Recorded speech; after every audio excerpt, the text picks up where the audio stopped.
Good evening, everybody. We appreciate you spending part of your evening with us tonight. We're very happy to bring you a special program tonight.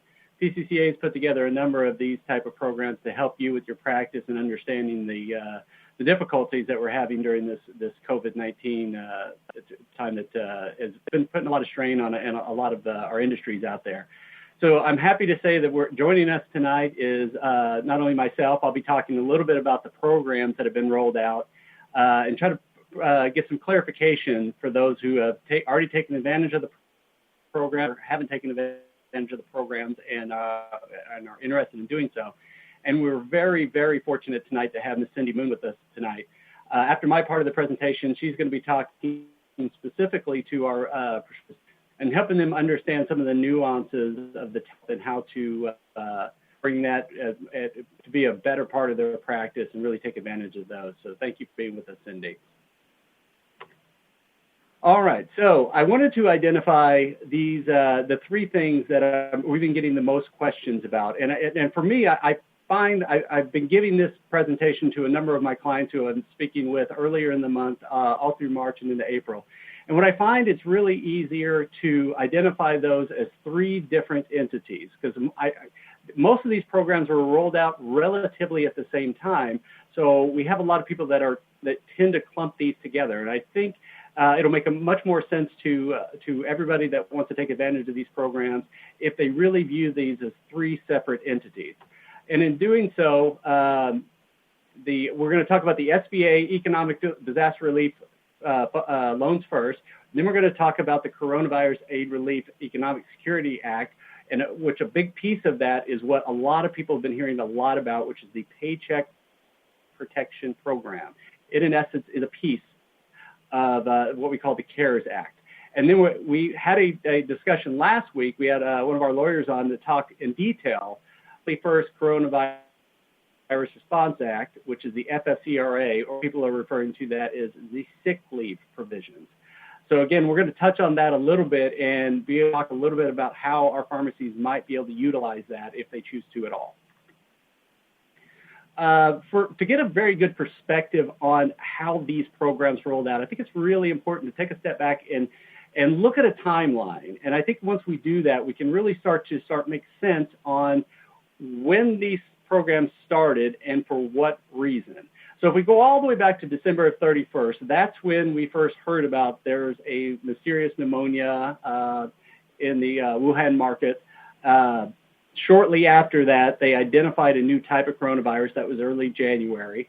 By the end of January, WHO had declared this a public health emergency, and then February 11th, we gave it a name, and we called it COVID-19.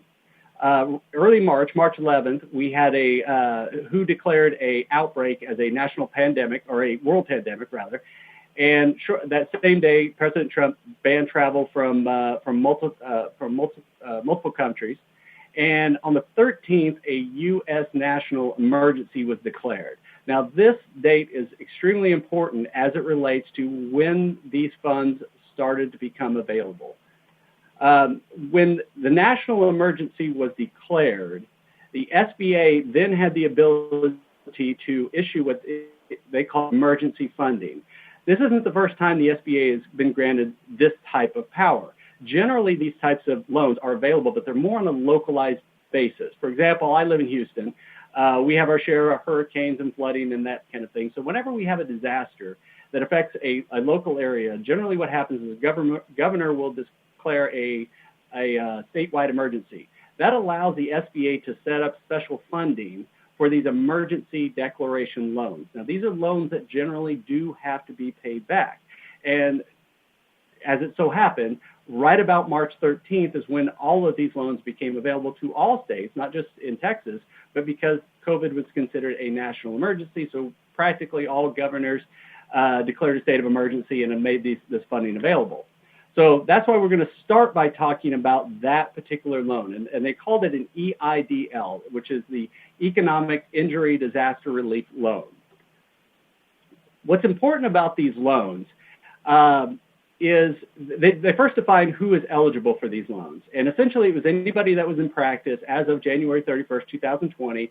The business had to have less than 500 employees. It was open to sole proprietors, independent contractors, most private and nonprofits.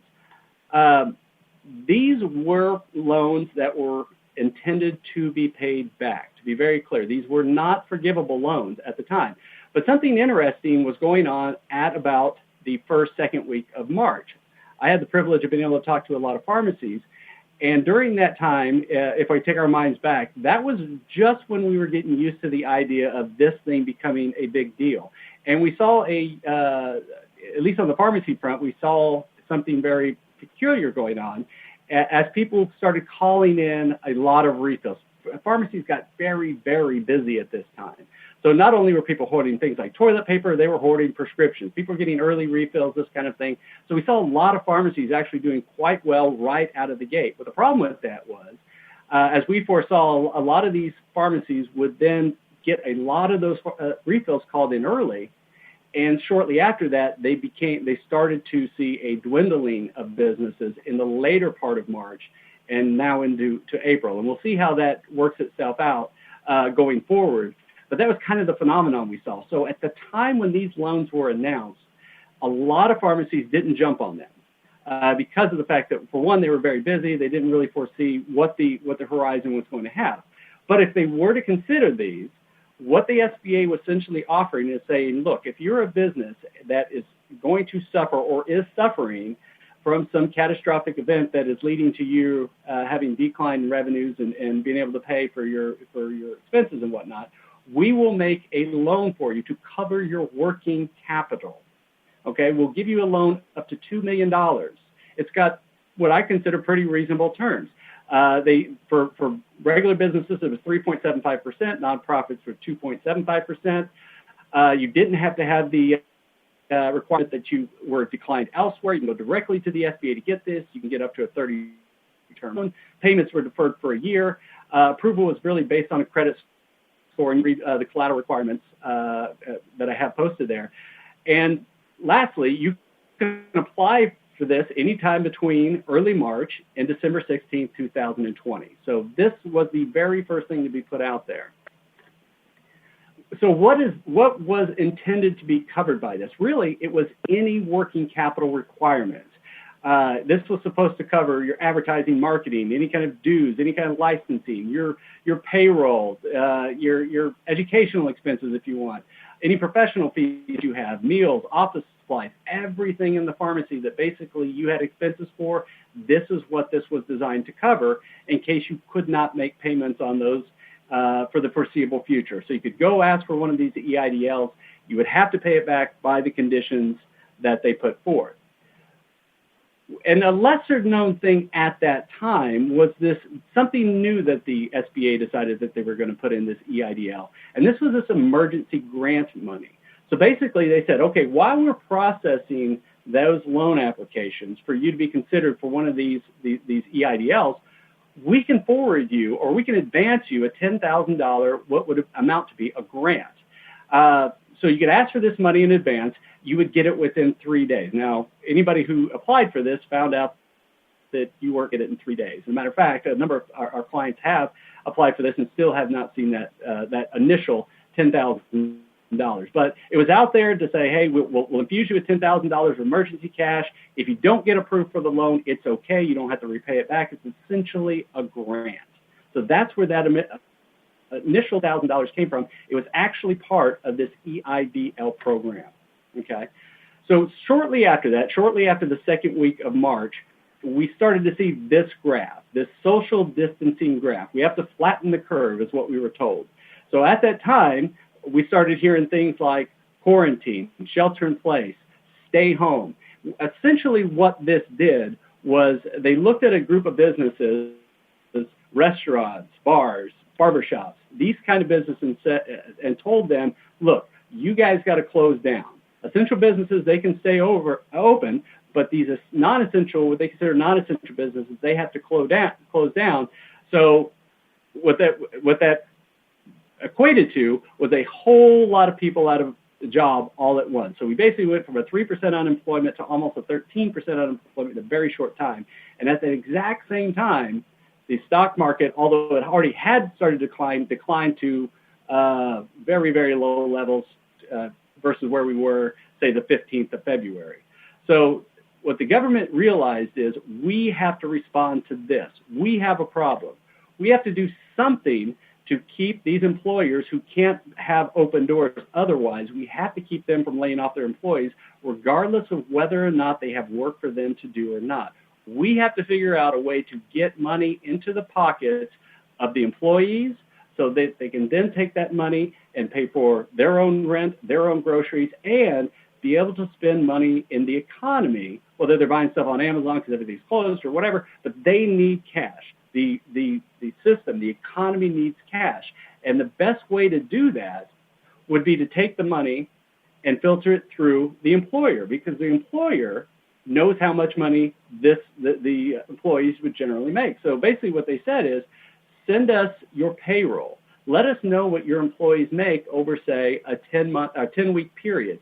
Because my guess, they picked that 10-week period because they thought, well, maybe this is how long these businesses were shut down. Now, obviously, that was several weeks ago, and maybe that will change. But that was the line of thinking at the time is, hey, let's infuse these employees with about 10 weeks of cash so they can pay for some essential things and also stimulate the economy at the same time. So that is where the Coronavirus Aid, Relief, and Economy Securities Act came from. The CARES Act was really this program to try to infuse some money into the economy. It was basically a $2 trillion program the way it was announced at the time. A big chunk of that, roughly about $560 billion, was going to go to direct payments to people. So if you're making under $75,000, you're going to get a check in the mail for $1,200. And then it would phase out all the way up to, I believe it was $90,000. So that represented a big chunk, this direct money to the people to stimulate the economy. But what it also was directed to, a big portion of it, this one says 377, so it was somewhere between 377 and 349 billion dollars was what the allotment turned out to be, is they want to send this to the small business to fund what they called the Paycheck Protection Program. So again, when you look at that program and you look to see what it really means is it's trying to protect the paychecks for people that may have lost their jobs during this event, where we want to get their money back into their pockets, back into the economy. So the way that they do that is say, hey, we're going to send you 10 weeks of payroll. We're going to send it through the small business. The small business is then going to put it into the pocket of the employee, and hopefully that's going to get us through in this very short term. So although the program does benefit the business itself by taking one of their biggest expenses away, which is payroll, it really is intended as more of a benefit to the employee versus the employer. Again, the employer was supposed to be taken care of, if you want to think about it from the EIDL perspective. A good, reasonable loan, relatively low interest rates, don't have to pay on it for a year, and when revenues return, they'll be able to pay off the loan. But this was really supposed to stimulate money to the employee so it can stimulate money into the economy. So the Paycheck Protection Program, people were very excited about this because there was this notion that there's some money out there and it was a forgivable loan. That was very exciting to a lot of people. So eligibility requirements were much the same as they were in the EIDL. Businesses with fewer than 500 employees can apply, so proprietors, independent contractors, self-employed, this kind of thing. So a lot of people that can apply for the EIDL could also apply for this PPP, Paycheck Protection Program. How much can you borrow? You figured out what your average monthly payroll is. Most people would do that from their 2019 numbers. If you're a seasonal business, there was a different algebra to go with that, or if you were open a shorter amount of time, there was some different algebra. But for the most people, they were doing just what they made in 2012. Look to see what your payroll was on a monthly basis, multiply it by 2.5. That's what you're eligible for. Okay? So those payroll costs, well, what did they include? Well, they included all salary, wages, and commission or similar compensation. It includes tips or the equivalent, whatever it is that you reported to the IRS, that's what you're eligible for. It includes vacation pays, family medical sick leave that they might have had during the year, 2019. It allowed for group health care benefits and retirement benefits that the company was paying for. So it included a lot of payroll costs. What was not included, and this was kind of confusing to a lot of people, was compensation in excess of $100,000. So a lot of people thought, well, if I have an employee that I pay $120,000, do I get to count that employee at all? And for example, maybe you have a pharmacist on the left, you have a technician on the right, and I'm sure you have multiple of these. But when you're considering these two people, say your pharmacist is making $120,000 a year, you have a technician making $35K a year. Whenever you consider it for the PPP program, you simply stated that the pharmacist made $100,000 a year. You just capped it. You stopped at that. And then you added up all the pharmacists that you had up to that $100K a year. And of course, your technician remained, if they were below $100,000, you counted it for what they were. So in this case, $35,000. What I thought was interesting is you cap their wages up to $100K, but the healthcare retirement benefits can be on top of that $100K. So that wasn't included in this calculation. What's not included was the employer portion of the payroll taxes, any compensation to employees that reside outside the United States, and if you had a person that was out sick and using the benefits of the FFCRA, which is the Family First Coronavirus Response Act, you could not use those toward to pay for that sick leave. That sick leave was taken care of by a completely different program, and again, we covered that last week. I'll mention a little bit more at the end of this presentation about that, but just know that you could not use this payroll cost that you get from this program to cover anybody that went out on the FFCRA. Okay, so what are the terms? Well, when they first came out, they said, well, this program, we're going to start it in early April, which was not this Friday, but the previous, and we're going to offer it all the way up to June 30th, 2020. And I have that in quotations because the reality is this has been an incredibly popular program. As of Monday, today, basically 2/3 of that money has already been claimed. So now the government did say that if need be, they will fund it with some more money, but obviously everything's subject to change. But the reality is we cannot guarantee that it's going to be in effect all the way to June 30th, 2020, just because inevitably the money should run out prior to that. Unless it gets any more funding, then it'll run out when it runs out. But other requirements on this, the payments are deferred for 6 months. Initially, they had said it's going to be a 4% interest rate, and then they moved it down to 0.5%. When they finally got all the paperwork and ready to go, it landed at 1%, fixed interest rate for any non-forgiven portion of this loan. And we'll talk about how to get this thing forgiven in just a moment. And this loan was going to be good for 2 years, so you have to pay it back off in 2 years. So is this a forgivable loan? Well, yes, it is. What are the requirements to do? And again, keep in mind what the intent of these funds are. It really is to fund payroll. And basically, you have told the government, this is how much I spend in 10 weeks on payroll. Once you get approved, you will start keeping your receipts for that next 8 weeks. And then if you can go to them and say, here's what I spent my money on. I spent it on payroll. 75% of whatever monies were granted to you has to be dedicated to these payroll costs. But if you can show them that that's what you spent your money on, they will basically say, okay, that was what it was intended for. You don't have to pay it back. Again, you're getting 10 weeks, but you're only using the receipts for 8. So there was a little bit of overlap there, or a little bit of missing funds that you might have an extra. So they said, okay, you can also use it for rent, utilities, and some bits of interest that on some old loans that you might have had, but not on the principal. But most people would use it, obviously, on the payroll and the rent and utilities.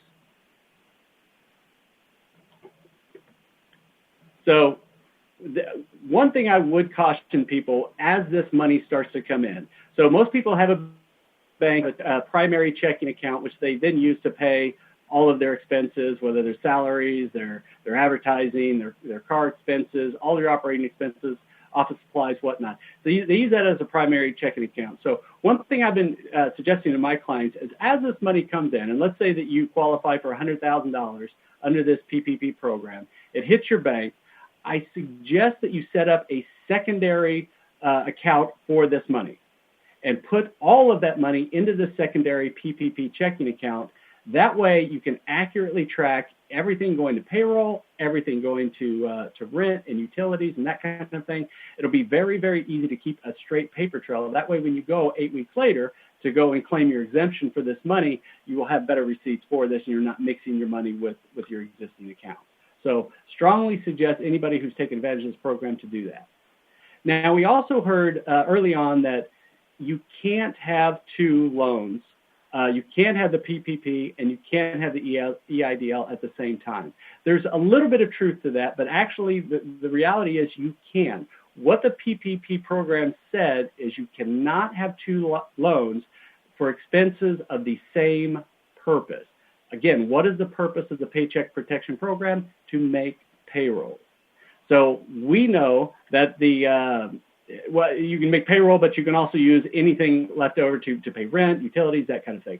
And we talked about the EIDLs earlier. They basically will cover any other working capital or requirements that you might have. So it would be pretty easy to say, well, the paycheck PPP program, it's going to cover my payroll, but I got other expenses that I have to pay on top of that. So it is okay to apply for both loans. You just might not use both loans.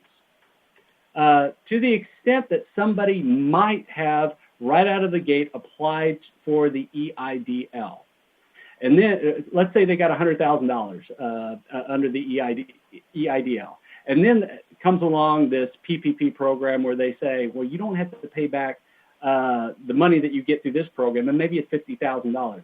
So basically, if they wanted to add it to that, you would not have two separate loans. You would basically combine the two and have one loan where the earlier EIDL is then rolled into the PPP. You're basically refinancing it, and a portion of that entire loan is now forgivable, again, assuming that you keep all relative expenses to be able to prove the forgivable portion. Okay. A lesser known program that's also out there, if you had an existing business that had an existing SBA 7A or 504 loan prior to any of this, the government basically said, we will pay your principal and your interest for the next 6 months. Those, again, are on existing SBA 7A and 504 loans. These are automatic payments. So if these things are automatically withdrawn from your account, you should see that they are no longer taking this money for the next 6 months. So a number of our clients had these loans already in process. This program is actually unrelated to the other two, but it's kind of a standalone and another added benefit. So if you have one of these, then you certainly want to take advantage of that. So I did want to talk a little bit about the FFCRA and how it's been impacting our people. Again, as a reminder, it basically has two parts. The first part is a 2-week leave part. If you are the one that is sick, legitimately sick, or you're ordered to quarantine in place, which is basically everybody at this point, you can apply for 2 weeks of full pay based off of what you had normally been paid. So 2 weeks, full normal pay, paid for essentially by the government. It's really a payroll tax credit, but you get it almost immediately, so it improves your cash flow. And then there was another part, which is called the extended family leave part, which is an additional 10 weeks, and that required you to have a child care issue. Basically, your child can't go to school, that you can't send them to daycare, and that's closed down. So we'll pay you an additional 2 weeks, or additional 10 weeks, I'm sorry, so you're out 12 weeks total, but the last 10 weeks would be paid for as a 2/3 your salary. So immediately, a lot of our pharmacies said, well, we're too small to really be able to offer the second part. We may be able to offer the first part, but we're really too small to offer the second part. The NCPA and a number of other people petitioned to get an exemption for both of these. So essentially now you're exempt from both the 2-week leave and 10-week additional leave provisions if you're so inclined. So this went into effect as of April 1st, and it goes all the way through December 31st. And basically, the Department of Labor, again, they specified that healthcare providers may exclude themselves from both the 2-week paid sick leave and the extended 10-week leave. What I've been talking to my clients about is you may want to reconsider whether or not you want to exclude yourself from this provision. For example, if you have an employee that is legitimately sick or you think is legitimately sick, you will not want that person coming into your pharmacy and infecting the rest of your staff and perhaps interrupting the way that you do operations. So for those employees, I think everybody can agree, we want those employees to stay at home. We want them to stay home for 2 weeks to make sure that it completely runs its course. And if they're going to stay home, it would make more sense for the government to be able to pay for those people to stay at home. So again, it's a payroll tax credit that you're getting, but essentially what it amounts to is the government paying for that employee to stay at home. I would also encourage you to consider the 10-week option. This will not be for everybody, but if you do have an employee qualify, has a child care issue, and the business has slowed down to such a rate where that employee is not essential for everyday operation anymore because the business just, quite frankly, can't support that many people, you might be able to offer one of those employees, but they do have to have a bona fide child care issue. And you would have to agree, look, if we let you go on this, you do get paid at 2/3 of your normal wage. So you would allow that employee to stay at home for 12 weeks and still be on the payroll. This might be a better option for them than furloughing or outright releasing them, so that you do have an option where the government actually picking up the tab for them to be out.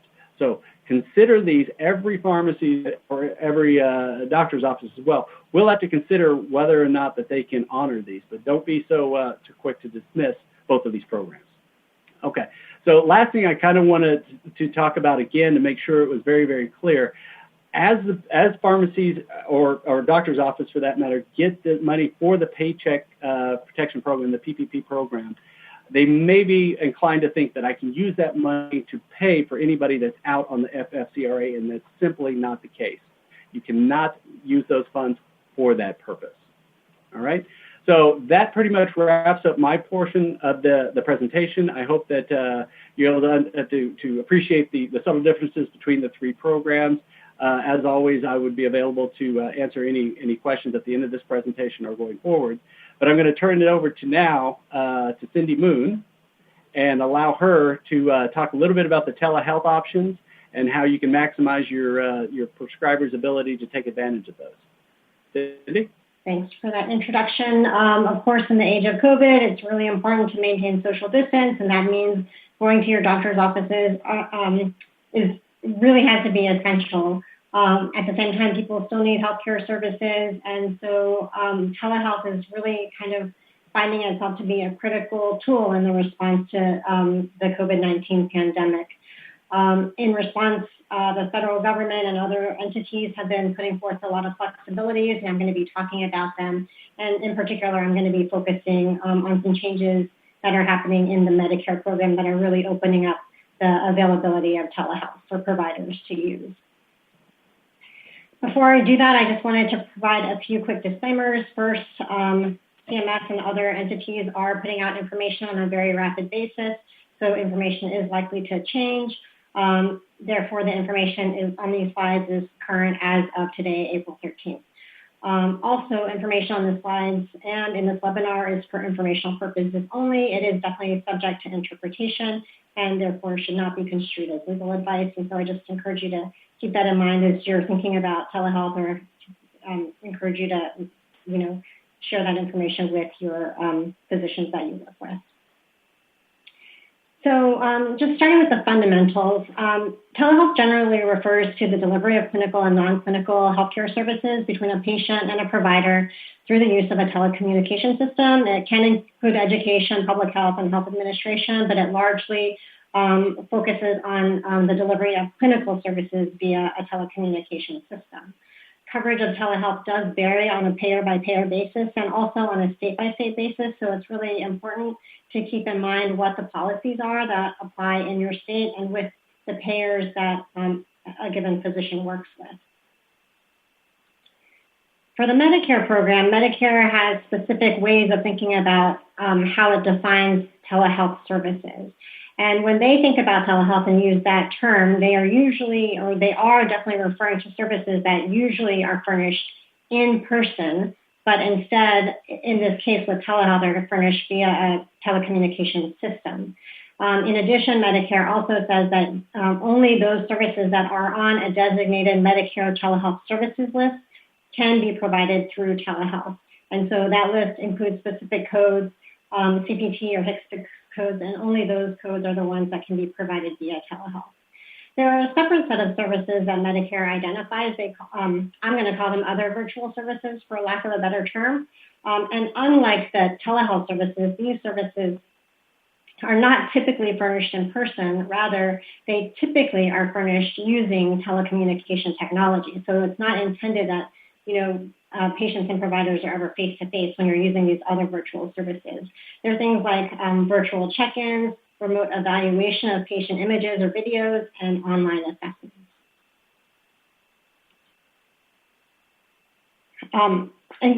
Going back to the other virtual services, one thing to keep in mind is that because they are not telehealth services, they are not subject to the same restrictions and requirements that apply to the Medicare telehealth services.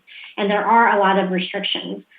First of all, only certain types of clinicians are eligible to provide telehealth services under the Medicare program. You can see the list of services here. It does not include pharmacists, but by statute, only these physicians or practitioners are allowed to provide telehealth services under the Medicare program. There are other requirements as well. So first is that you do have to use real-time, two-way interactive communication technology with both an audio and video component in order to bill for Medicare telehealth services. And that video component in particular is important, but also is creating somewhat of a barrier. We've heard a lot of patients and Medicare beneficiaries are not able to utilize video capabilities. So that is creating somewhat of a barrier to using and getting paid for telehealth services. Another requirement for Medicare coverage is geographic location. So in order for a patient to be eligible to receive telehealth services, typically under normal circumstances, they have to be located in certain geographic areas that are generally rural or underserved areas.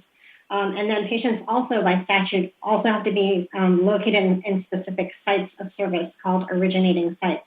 And generally, except in very rare cases, patients cannot be in their homes in order to receive Medicare telehealth services.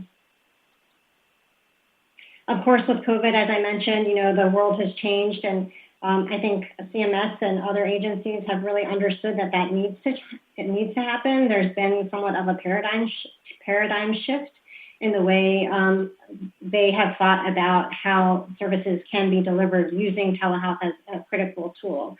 And so CMS has issued updated guidance, increasing flexibilities for the use of telehealth in response to COVID-19. They've done it primarily through two vehicles. The first one is on March 17th, CMS announced that it was waiving the geographic and place of service restrictions for use of telehealth under the Medicare program. This means that beneficiaries anywhere in the country, not just rural or underserved areas, could access Medicare telehealth services, and also they could access them from any location, including their homes. On March 30th, CMS, the second vehicle was that on March 30th, CMS issued an interim final rule with comment period, and through that rule, they expanded the list of services on the Medicare telehealth services list, and they also provided additional flexibilities both for that first set of telehealth proper services and also the other virtual services. The changes there are effective March 1st versus March 6th for the March 17th announcement, and that might be a little bit confusing. One thing to keep in mind, if you're looking at that small window of time from March 1st to March 5th, is that during that window, the geographic restrictions and the place of service restrictions did apply during that period. So that's just one thing to keep in mind. And all of the flexibilities that CMS has announced through these vehicles, they're only effective for a temporary basis during the period of a public health emergency. And we would expect CMS to revert back to original policies after the public health emergency ends. Okay, so digging a little bit deeper into the March 17th announcement, CMS through that announcement said that effective for services provided starting March 6th, Medicare will now pay for telehealth services, as I mentioned, to all patients in all settings, including the patient's home. There are no more restrictions on geography, no more restrictions on site of service. It might not be clear, but there are also no limits on the condition being assessed or treated. So patients do not have to have COVID-19 or be suspected of having COVID-19 for these telehealth flexibilities to apply. Of course, we want to keep social distance as much as possible and limit interactions that are not necessary. And so these telehealth flexibilities apply across the board. Additionally, physicians and other practitioners are now able to provide services from their homes. CMS has issued a few FAQs related to what's necessary for that. And then lastly, at the time, there were requirements that in order to access these telehealth flexibilities, providers could only provide services to patients with whom they had a prior relationship. CMS at that time, they said that they were not going to enforce that requirement, and so essentially providers could provide services via telehealth to any patient, whether or not they had a prior relationship. At the same time, even though there were pretty wide-sweeping changes that did take place for Medicare telehealth, there were certain requirements that remained in place. So Medicare still would only pay for those services on that Medicare telehealth services list. You still had to use audio and visual capabilities for two-way real-time interactive communication, and it did, of course, have to be for reasonable and necessary care.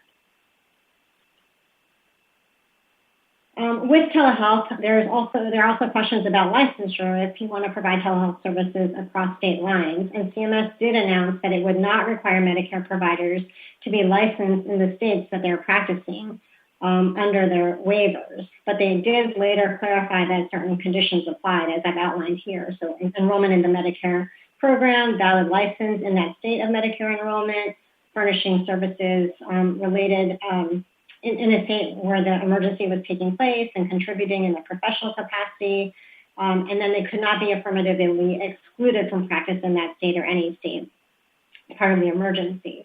So those are the waivers that CMS put in place. Keeping that in mind, while that applied to the Medicare program, state and local licensing requirements did continue to apply. And so it was up to the local states, and the localities to determine whether they were also going to exercise any flexibility in this area. And of course, many states have implemented changes.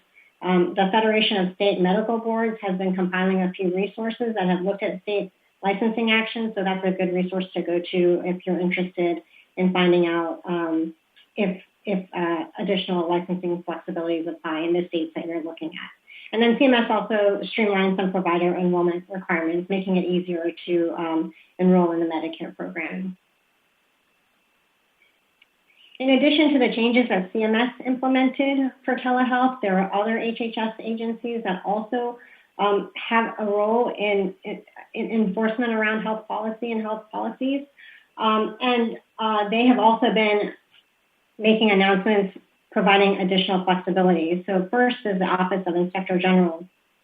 And they outlined at the same time as CMS on March 17th that they were going to provide flexibilities around cost sharing. Specifically said that they were not going to enforce requirements to collect cost sharing for telehealth visits. So this is a change because typically providers are not allowed to waive cost sharing. But under this waiver, providers can either reduce or waive cost sharing for any services provided via telehealth. And I think a lot of times people, when they see a physician over telehealth, they don't think that it's going to lead to a copayment because they're not making a visit in person. So this helps to address that issue. It does apply to Medicare telehealth services as well as those other virtual services. But HHS, the Inspector General, did say that providers were not mandated to reduce or waive cost sharing. So that would be a choice up to the individual practitioner. In addition, the Office of Civil Rights also made some announcements providing flexibilities around HIPAA, specifically HIPAA privacy, security, and breach notifications. And they specifically said that they were not, or rather they were going to exercise enforcement discretion for HIPAA requirements in connection with the good faith provision of telehealth during the public health emergency. So basically, like if you're providing these services in good faith, and we understand that, you may not be able to hit all of the requirements associated with HIPAA when you're providing these services. And they specifically called out saying that communications technologies like FaceTime or Skype could be allowed as interfaces for providing these services. But they also said that there were public-facing platforms like Facebook Live, TikTok, and Twitch, which would not be allowed for the use of telehealth. So again, kind of what you've seen across CMS and HHS is really trying to knock down some of those barriers to make it easier to provide telehealth services to patients. Switching gears now, I'm going to talk about billing, coding, and reimbursement of telehealth services. So typically, telehealth services are billed using standard CPT and HCPCS codes. So if you're providing a normal office visit, say a level 2 for a new patient, you would use the same 99202 code that you would use if you were providing the service in person. However, different payers typically want to understand when services are provided via telehealth, and so they might have different requirements for identifying those services. They might have a requirement to use a GT or a 95 modifier or a place of service code on a claim. And when you do bill for a service, then typically payment is or often consistent with payment for the underlying code, whether it's provided in person or via telehealth. And down at the bottom of the slide, I just provided a few examples of services that are allowed to be provided via telehealth and are on the Medicare telehealth services list.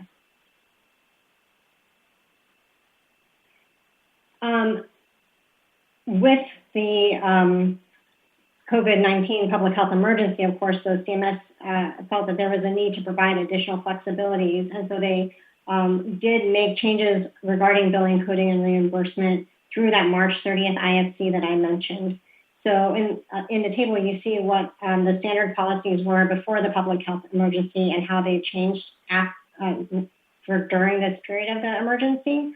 Medicare typically requires providers to use a place of service code of 02, indicating that the service was provided via telehealth.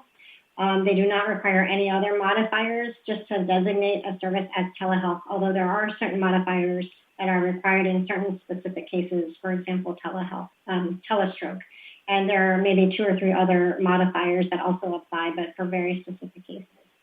And then with respect to payment is done at the facility rate. And so Medicare, for folks who may not be familiar, they, for a lot of services provided to healthcare professionals like physicians, there are 2 different rates. One is a facility rate and one is a non-facility rate. And the facility rate is generally lower because Medicare makes a second add-on payment to the facility in which the service is being provided. So the payment to the physician is actually lower at the facility rate than the non-facility rate. And under typical circumstances, physicians and other practitioners do get that lower facility rate. Under the March 30th IFC, however, CMS made changes to this billing, and essentially the effect was to try to get more money to practitioners, really kind of trying to eliminate that side of service differential between the facility rate payment and the non-facility rate payment. So what they said is that instead of billing that telehealth place of service code, practitioners should use a place of service code that would have been used had the service been furnished in person. And so that designates kind of a payment rate associated with that place of service code. And then in order to identify the service as a telehealth service, CMS said that the service had to be reported with a CPT telehealth modifier. And then as a result of those changes, payment could now be consistent with that new place of service code. So if it was an office, then you would get the higher non-facility rate. And of course, this is all to try to get more money to physicians as they're providing telehealth services during the public health emergency. Okay, so in addition to the changes in billing, coding, and reimbursement, CMS also made a few other changes under that March 30th IFC. They included more than 80 codes, new codes that they added to the Medicare telehealth services list, and really expanded the kinds of services that could be provided through telehealth. There were some frequency limitations on codes when they were provided through telehealth, which CMS removed through that March 30th IFC. They also specified that folks could use telephones to provide services via telehealth. Before, in the regulatory language, telephones were prohibited. Now they're clear that telephones can be used as long as they include both that audio and video component. And then another area where they provided a lot of flexibility was with respect to selecting levels for standard office visits. So these are the office and outpatient evaluation and management codes. And if they are furnished via telehealth, and CMS provided a lot of additional flexibility there. Specifically, they said that clinicians could determine a level based on new or revised criteria. They could either select a level based on the amount of time spent or on medical decision-making alone. And they also said that clinicians did not have to document history or physical exam in the medical record.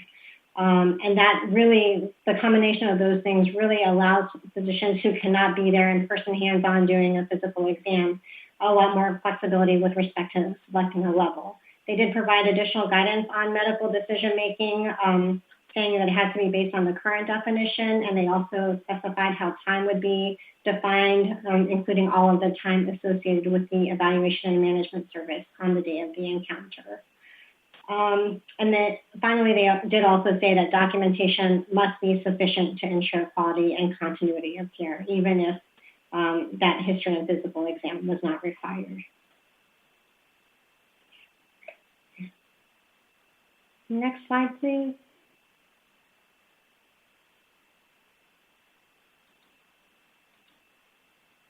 All right, so that was Medicare telehealth services proper. I did want to just touch on the second bucket of services, these other virtual services. Again, keeping in mind, because they are not telehealth services, they aren't subject to the same geographic restrictions, place of service restrictions. You don't use the same codes or modifiers to report these services, but they are also a valuable tool in providing care to patients during this period. Because you are able to check in on them, assess, conduct various assessments, and try to understand what kind of care patients need through these services. And there are things like virtual check-ins, remote evaluation of recorded video or images, online digital visits, and remote patient monitoring. And then this last set of services, telephone evaluation or assessment and management services, this is a new group of services that CMS included for separate payment in that March 30th IFC.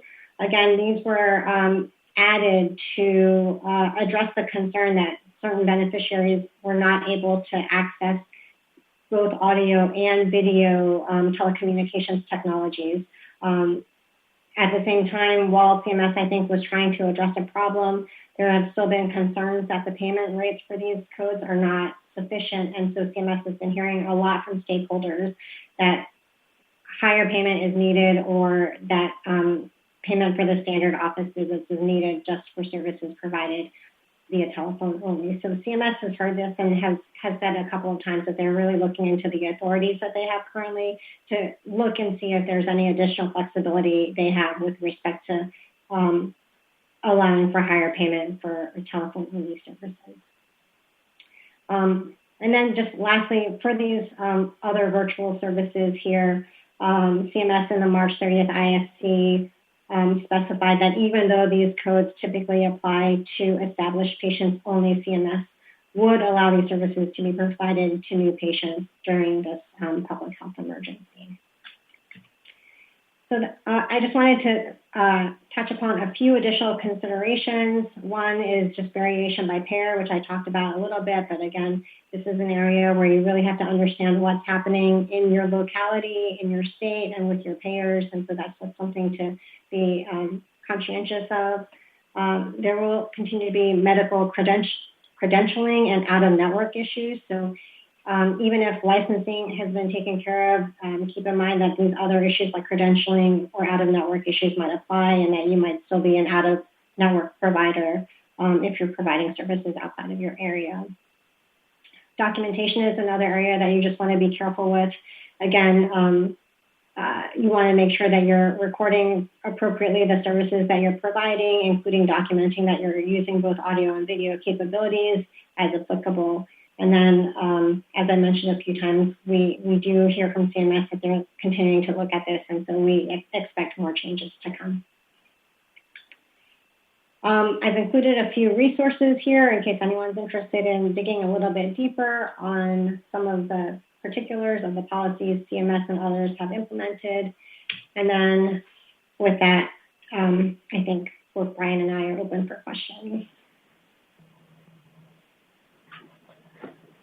All right, thank you, Cindy.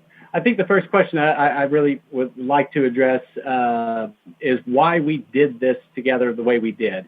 What we found is, as I was talking to some of my clients and colleagues and friends, we have actually found that a lot of our physicians, for one, weren't aware of all the economic benefits that are out there, whether it was the CARES Act, the FFCRA, or the EIDL loans, and a lot of them were struggling to be able to use efficiently the telehealth options. So we thought we would do a webinar that would not only educate pharmacists on their economic opportunities, but also the physicians as well. So it is our hope that a lot of our clientele will be able to share this with their prescribers to help them stay viable during this troubling time, and as well as bring on Cindy so she can help give some resources on maximizing the telehealth option. And that's kind of why we decided we were going to blend these two together, not only just for the pharmacist, but also for the prescriber, because as we know, if the prescriber, if they fall on difficult times, it's going to be very, very difficult for especially our compounding pharmacists to stay viable as well if their prescribers run into a bit of trouble. So a couple of questions that did come in that I do want to add some clarity for. First question is, does the EIDL require different application process than the PPP? Are they both included in the CARES Act? They'd already applied for the PPP 10 days ago, and this one happened to be through Bank of America, received confirmation, but wanted to know if there's anything that they should be looking for. So to clarify again, the EIDL came out first. The EIDL, you would apply directly on the SBA website. It does not go through a lender. When the PPP was rolled out, the Paycheck Protection Program, when that was rolled out, they knew how big it was going to be, and the SBA basically said, we don't have the bandwidth to be able to handle all the people that's going to call us. So we want you to go through a lender. The lender is going to help you situate all the paperwork and get that ready to go, and that way when you send it to us, it'll process nicely. So you could have gone to multiple different lenders. You could go to big banks, you go to small banks, credit unions, just anybody who had an affiliation with SBA. For what it's worth, when this launched, not this Friday, but the Friday prior, it actually seemed like the community, the smaller banks, actually had a little bit more efficient time doing this, probably because the bigger banks were inundated and they couldn't keep up with all of the demand that was going in. So what we actually saw is the people that went to the smaller lenders actually did quite well. So, but to reiterate that again, if you're doing the PPP, that has to go through a lender. If you're going through the EIDL, that has to be directly through the SBA. And one other thing I wanted to bring up, once people use the PPP and they've exhausted the PPP and they've turned in the receipts and maybe they got all of the forgiveness that they're going to get out of that loan, the EIDL is still out there. So the EIDL can still be applied for the people that say, oh, what's next? I've used the PPP. It wasn't enough money. For one, the government hasn't determined, are we going to fund it with some more money? If businesses continue to stay closed, maybe they extend it longer. So that is a possibility. They haven't said as much, but they did say they were going to make as much funding as needed. But we don't have clarity on exactly what that meant. But worst case scenario, a lot of, whether you're a pharmacy or you're a physician office, the EIDL is still out there. It is still something you can take advantage of. So just wanted to let you know that. Is there a way to track progress on the PPP? This person is concerned that the money may run out before they're able to get there. Again, right now we're running, as of Monday, about 2/3 of that money had been accounted for. to our knowledge, there's no way you can track it unless your lender that you got it through might have a mechanism in place. But you can't go online and put your number in and check it on the SBA website as far as we know. Again, take a little solace in the fact that they did say that they would provide as much funding as needed for this program. So the people that had got approval, in other words, they got their application in, there seem to be no hiccups in it. We are starting to see people get their money, and it looks like it's taking about 5 to 6 business days. So if you just got your application in, that's kind of the turnaround that we've been seeing for the people that have already gotten theirs. All right, let's see. I have a provider that traveled to the front lines, as she is a nurse practitioner. She will be there for 8 weeks, then possibly 2 weeks of quarantine. She left her practice and allows me to text her with refills. So the way I read this, I believe they're just making sure that the patients have access to refills with the nurse practitioner being out of pocket, basically. And this is something I've been suggesting that all of my clients do, and all states that I've come across so far have emergency provisions for refilling prescriptions if it didn't have a refill. If you have to contact the doctor and the doctor can't respond because they're either, in this case, been deployed to the front lines, they're out of the office or the office is closed, what do you do then? I think you need to be very proactive with your patients. Call them, get on social media, and allow them to know that you will take care of them. These emergency provisions, for example, Texas, if I'm not mistaken, says that you have to call the provider and give the provider 72 hours to respond to that refill request. If they do not, you can go ahead and refill that. I spoke with a gentleman in Georgia, and it's my understanding that they can go out for 90 days of fill under emergency provision. So as far as I know, every state has these emergency provisions. So it is your duty to make that call to try to get that refill. If you do not get a response, then you can go ahead and fill under whatever emergency provisions that your state allows. But let your patients know that that's available to them. Because if they're sitting there and they're about out of meds and it says no refill in the bottle, they might not reach out to you. You need to reach out to them and say, hey, we can take care of you. We want to make sure there's not an interruption in service, so you can take those patients appropriately. Just to clarify on the FFCRA, who is paying the 2 weeks or the 10 weeks at 2/3? The government pays or the employer pays. All right, so in this case, you're not exactly getting a check from, in this case, it would be the IRS. Every month, an employer figures out what the employer's contribution to payroll taxes is. And there's different things, but the sum of which comes to about 6 to 8% of your total payroll. And then you send a check to the IRS on a monthly basis. Basically what they're saying is if you have somebody that's out, you just keep that money. Just hang on to it and use that money to pay for that person while they're out. Now, make sure you're keeping accurate records, because at the end of the year, when you get an audit for this, if you do get audited, you wanted to be able to say, yes, I kept this money last May or last June because I had these employees out. So it's not that they're writing you a check in as much as you're just keeping that money. Now, the IRS did say if you have multiple people out and the amount of people out exceeds the amount you would have paid in for the employer's portion of the payroll, they will send you a check. The IRS will send you a check. Now, they haven't said how or when, but that's what they said, if over and above what you would need to pay for that person to be out. Okay. Let's see. Hello, regarding CMS regulations on telehealth, so Cindy, this may be for you. It's available to physicians. Can I assume naturopath physicians are included even though NDs cannot bill Medicare? As long as we follow these guidelines, should this be sufficient for private insurance reimbursement? And specifically, this is the state of Washington. Can you comment on that, Cindy? This is for Medicare reimbursement for? Can you repeat the question one more time? Yes, regarding CMS regulations on telehealth. It's available to physicians. Can I assume naturopath physicians are included, even though NDs cannot bill Medicare? So yeah, it's Medicare billing. Naturopaths apparently in the state of Washington don't have the ability to bill Medicare. would these guidelines allow them to do so?